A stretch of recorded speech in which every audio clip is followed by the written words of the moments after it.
faster and faster until he was traveling at 240 miles an hour. And then...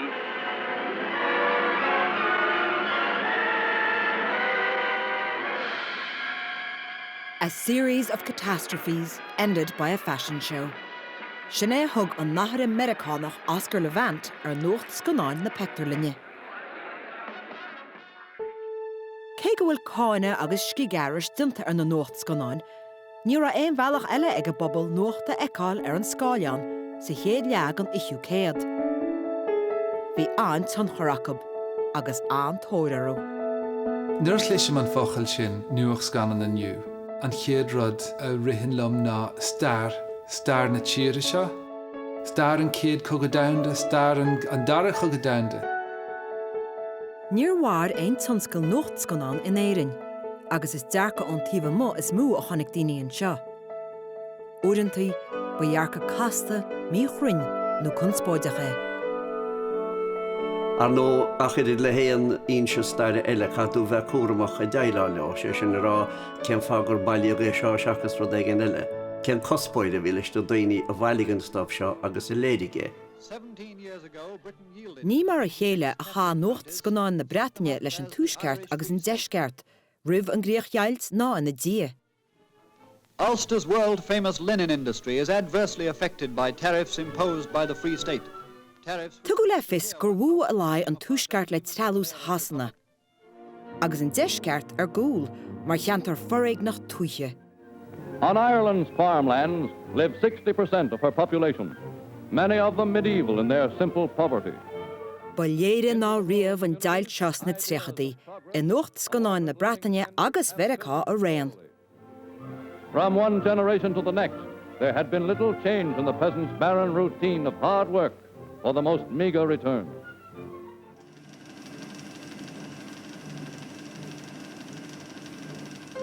This is the world's news theatre in Shaftesbury Avenue, London. They are going to have others in Europe, but as yet there is only the one done. An indication of the growing popularity of newsreels in the early 1930s is the growth of newsreel theatres. And these were theatres which were established purely to show newsreels and a travelogue and maybe a cartoon. This is the way upstairs. For your scotch, or you've only got sixpence. And this is the girl with the torch, who can see in the dark. That's a sixth sense. And what's important about these is that people were paying to see the news. They weren't paying to see a feature and the news being part of that programme. At St Patrick's Cathedral, Dublin, there's what I call a wedding. Too often the modern bride is content with a mere armful of bridesmaids. But a score of lovely colleens attend Miss Patricia Kennedy of the Kildare Kennedys, whose dress is a tulle gown designed by herself. Bhí na Nuachtscannáin i mar a réimeas na tríchadaí. Scéalta faoin ríthailech, sport, agus daoine mór le rá is mú a bhíontab. Agus iad beagnach ar nús cuma lom faoin teannas idirnáisiúnta bhí a fás I dro an dara cogadanda. Around these two men and the system of government they represent, there has been more furiously aroused feeling than about almost any other subject in the world. Cathay Gazette takes no sides in the endless discussion. Behind these two figures are over 100 million people who regard them as saviors of their respective countries. The apparatus through which I am now speaking for the first time affords one very stimulating thought, that it gives no opportunity for the opposition to interrupt or to tend towards pessimism. I dús na dréchadaí, bhí corfaíocht áirithe le bra in Éireann, agus caidirmh sách maithacha leis an mreatain. Bhí Cosgrave agus a réaltas chuimádach go maith prítas Reid ní raibh gur an achrú mór a chur chursaí na tíre. Bhí gur a sort is dói súbhnas a chothú I measc an phobal héis na mblianta troblóideacha a bhí an ribh sin. Bhí gur an conra bhí déanta níos ag bheith a chur ag obair. Agus mar sin ní raibh mór an tanis le feiceáil idir Blackley agus Londons na blianta sin.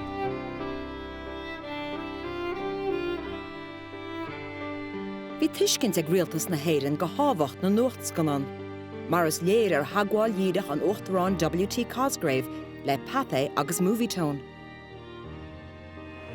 We have, by reason of our economic structure, some advantages which other nations may possibly envy and may subsequently come to emulate.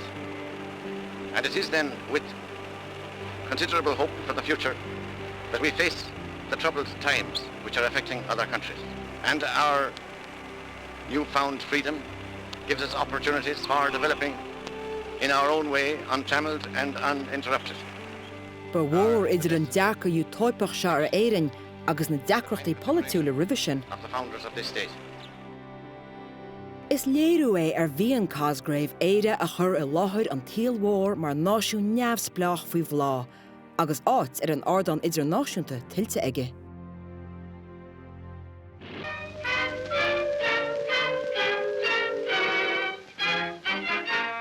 Ar British Movie Tone News in 1930 rinne Cosgrave achan í siochanna, agus idir heidir a meabhrú an locht féchanna go raibh caibhlint idir an bhreatain agus éire le garid.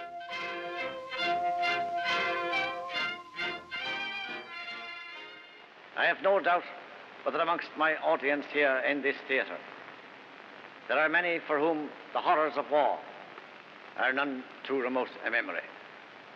And to those I need not emphasize the importance of preventing a recurrence of that dreadful catastrophe. We who are associated in the British Commonwealth of Nations have a special interest in the preservation of the peace of the world. Reports from all parts of the country indicate that the poll in the Free State general election is undoubtedly a record one. It has resolved itself into a battle between the two parties, the Fianna Fáil, that is Mr. de Valera, opposed by Mr. Cosgrave's party. The result will, of course, have strong reactions in Great Britain. Réit a Cosgrave go maith leis an mhreatain, ach d'árach caidir an dáthír go mór ón uair tau Éamon de Valera. Dearca uasal le híseal atá le bra ar thuairiscí na Nuachtscannáin ar Habhacháin in Éireann, agus becha gur síos ar Éamon de Valera an díon. Mr. de Valera said in his speech, they wanted to be at peace with England as much as England wanted to be at peace with them. But that can only be got the moment that the Irish people are free to determine for themselves the terms that their relationship with Great Britain are to be. Bhí sé tar éis a bhuiamh ar ríist agus ar ríist eile trína bhihidí, gur a bíon cheadrúd a dhéanach sé dá bhuiamh sé héana agus a fortí nua Fianna Fáil isteach a gúcht ná téarmaíonn conartha a threascairt. Agus bhí isig rialtas na Breataine, agus bhí isig mór phobal na Breataine bhí feire ar Nuachtscannáin nua bhí léamh Nuachtáin á aoní mar sin, gur a tribleide teach leis a bhar seo, gur Éire seo amach sé deachar daileáil leis.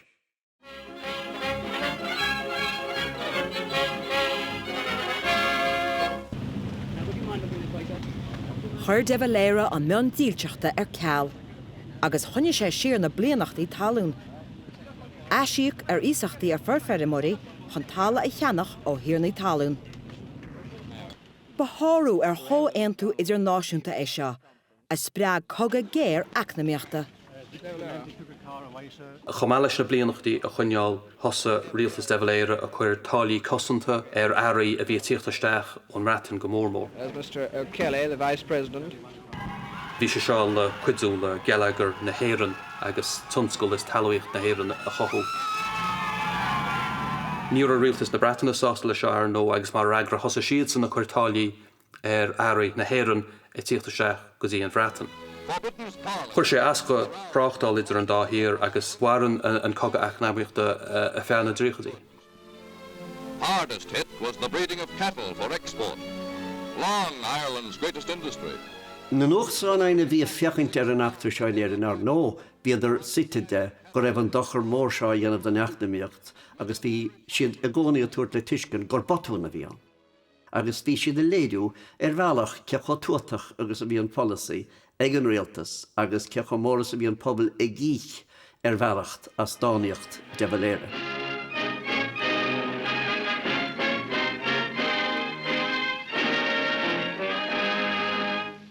In 1932, thuairiscí na Nuachtscannáin rá imeacht mhóra a chur cuma an éagsúil ar fad ar an tuaisceart agus an deisceart. The papal legate is met by the Archbishop of Dublin and representatives of the government. Oscailt effigiúil híchan na Parlamente is Stormont, agus cógáil thorp tríost i mbealach lia. Mór chealar bliantúil idirnáisiúnta Catholicach. Cé gur duine de bhfuil Éire a bhí anmhaithúil leis an aglas nuair a bhí sin níos óige, tá scuin gur chuoinnig sé féin mar hampla ar cholas agur tóireacht. Bhí na haspéid glán i gcuine an drama rid in aigen rialtas sealadach an tíorstáid ag an amsan. Mar sin ní raibh daoine roichinnta cén cinál caidrih I bheoch idir de bhfuil Éire agus Fianna Fáil agus an aglas chatlacach. Ach léirigh an san an chógáil seo go mbeadh an caidrih an bha amach an san. Mar bhí de bhfuil Éire le feiscint ag siúil taobh leis an legáid a tháinig ón ráid an ócáid. Rud an mór a bhí gógáil chuir príist agus bhí an stát óg ag gcéar a chruthú chun scéal mór charíre gur sé an imimecht chomór leis seo agrú go héfachtach agus sin go léiríonn na Nuachtscanna an go réire leog gur agur an bha ar na slúite a tháinig go blá clia agus ar na himimeachtaí a bhí ar siúil le lín na cógáilma. Chréad rialtas thuaisceart Éireann go neacha an deisceart thar fór leis a gógáil agus an neirid sin fódar ar a bobbal gur raibh siad beagnach ar mire. As the great religious pageant of the Eucharistic Congress draws to a close, over 750,000 worshippers from every corner of the earth assemble for the last pontifical high mass in Phoenix Park. Chua Ulaidh an tuaisceart go blach léal le páirt a ghlacha inte, agus ionsaíonn na trénacha agus busna inar ilse do bháile. James Craig, the first Prime Minister, notoriously said it was a Protestant state for a Protestant people. So they did get a little bit agitated about the level of coverage of the Eucharistic Congress.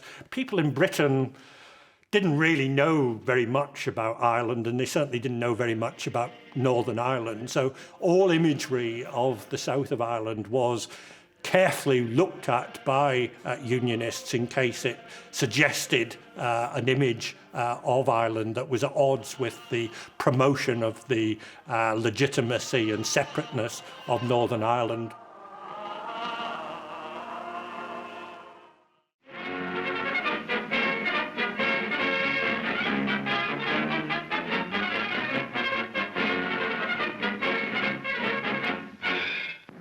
As the motor ship Ulster Prince proceeds up Belfast Lough, bearing aboard the Prince of Wales on his first visit to Northern Ireland, the Ulster bombing squadron of the Royal Air Force flies overhead to escort the royal visitor whose arrival all Belfast is awaiting.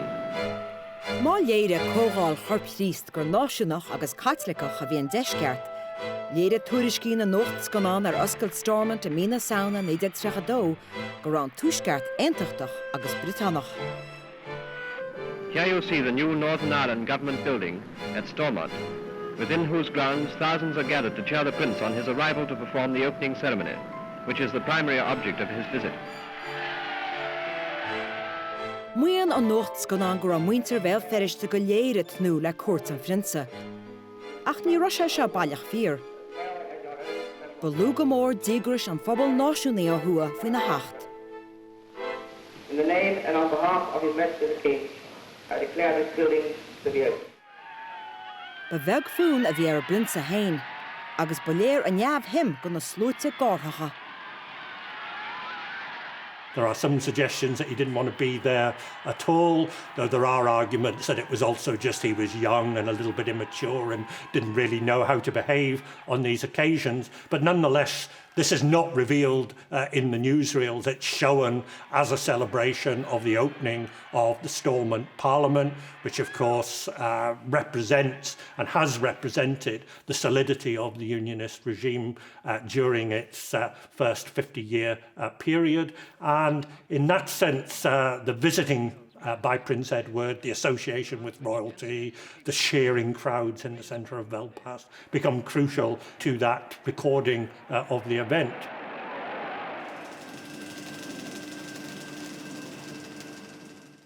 Sure and begorra, it's St. Patrick's Day, and there's a fine parade of the Irish Army through the Straits of Dublin. Well, no matter if Ireland is now called Éire, it's the same place with the same institutions, and St. Patrick is still its patron saint. Dást sanas idir an bhreatain agus éiris na tríchadaí, mar is léir ar dhearcan na Nuachtscannáin ar Éamon de Valera. Among the young officers in the parade is Captain Vivian de Valera, furthest from the camera, son of the Taoiseach. That's the ex-president's new title. The Taoiseach himself drives by car to the Pro-Cathedral, and we don't see him, but he has an appropriate escort of cavalry. Anítar an nearts na táchain, ach bíonn cuma wagúil ar a dúriscí ar chórsaí na hÉireann. At Clonmel, President de Valera attends the Irish national sports, some of which are most peculiar. They sling 56-pound weights through their legs and they sling them over a sort of high jump, breaking records and everything. When it comes to pole vaulting, you can be sure there'll be quite a spot of originality displayed by someone. Mr. de Valera, bereaved. Agus bás a Vic Brian ó thuairisciú in 1936 áfach, clían na Nuachtscannáin leis an díscréid. Mr. de Valera and his other sons follow the coffin to the graveside at Glasnevin Cemetery. Their grief is bitter, and with their grief Britain and the Empire sympathizes, mourning with the Irish Free State, shocked at the poignant tragedy. After the colours had been saluted, the President and his party inspected the troops. Ní léir gur dhéanann clúdach dúltacha duineach ar a úmpar agus ar a cháil dochar mórdá in éon órm idirnáisiúnta agus go dainn in éireann a bhhailart de hála. Tá bhéidir sa bhí daoine an taobh mótha déanana ionsaithe I seithas mó a thosa an pobl a clí leis agus I seithas treise a bhí an tacaíocht don bártaí aige. Ach ní dóirt ar bia ná go raibh na Nuachtscannáin árasach faoi de Valera go fiú an sline agus mar a dhearthaidí sé, bhí sé lethharca snúil mar a bhílis ar chaint ar Mr. de Valera agus mar a chéile ag Churchill ina dhé. Mar sin ba scathán cuis a crín na Nuachtscannáin seo ar bheon an phobail agus go speisialta ar bheon uasacman na polítíochta sa bhreatain ar de Valera mar chuoine Norvéidir a Rost.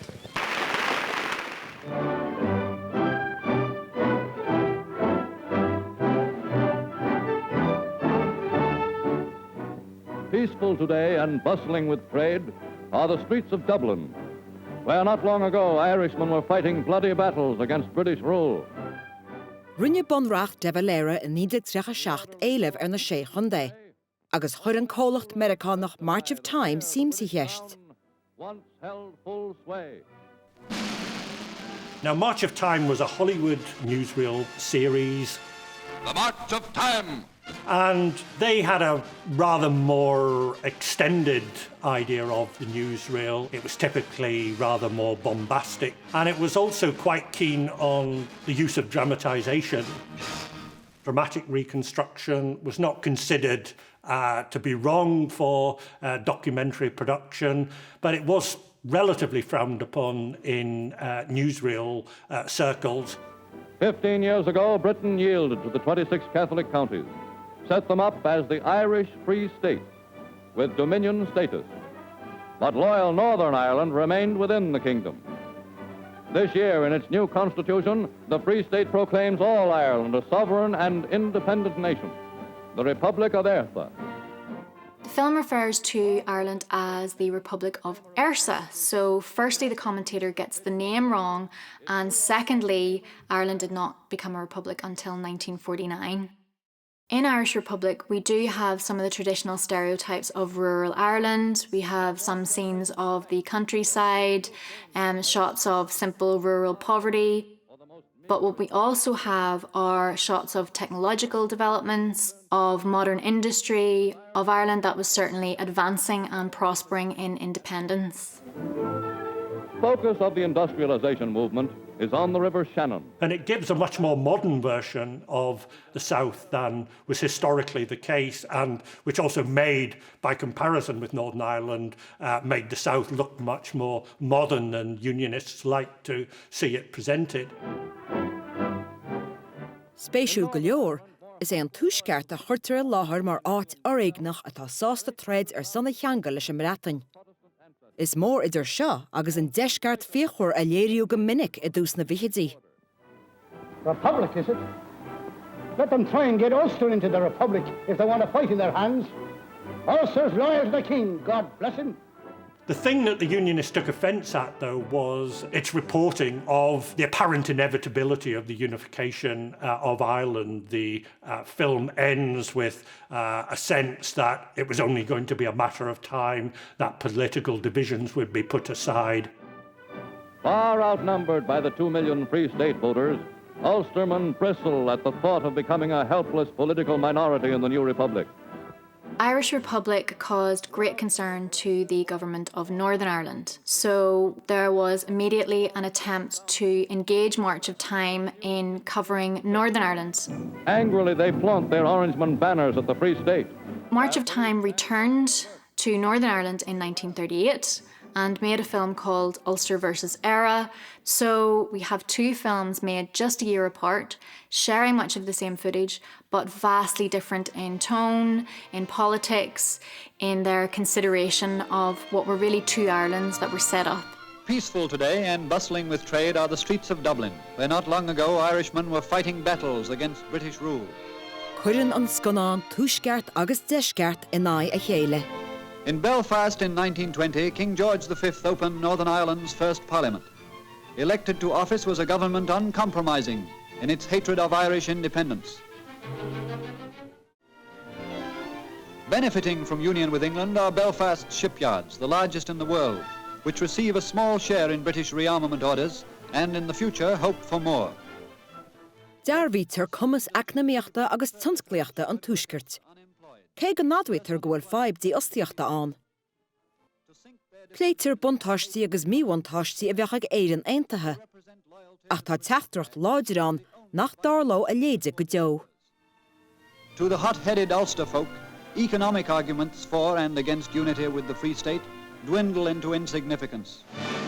One of the things they recycle is a supposed unionist in a bar, but he's speaking in a southern brogue.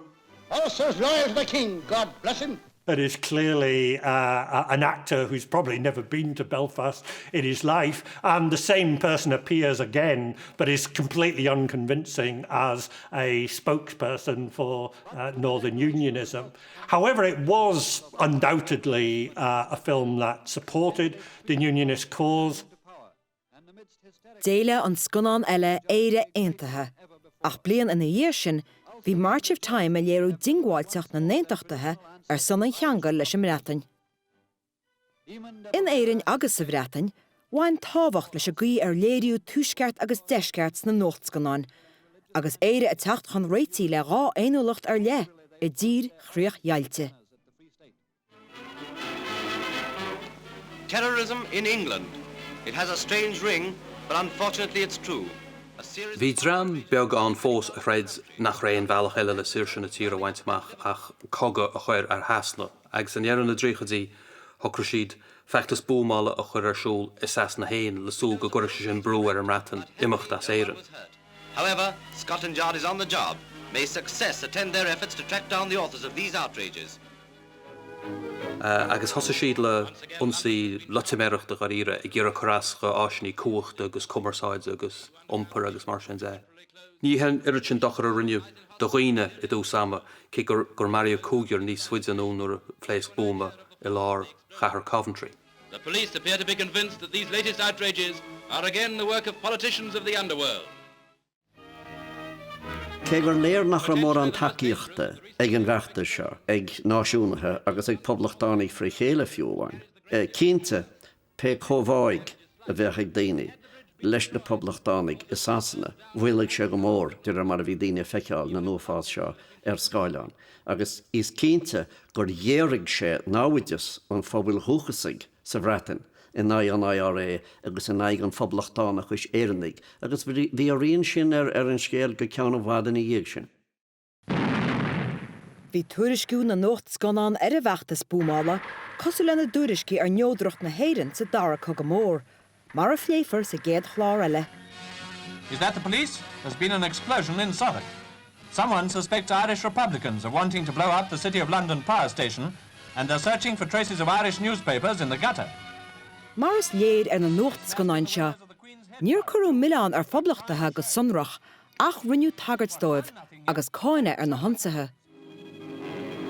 The Germans respect nothing. Latest evidence of this is their bombing of neutral Éire. Bhí siad cuaramach faoi neodrocht freisin ar dús, ach d'éidir siad níos seirbhid de réir mar a chua cáilteanais na ggóthúlathe I méid.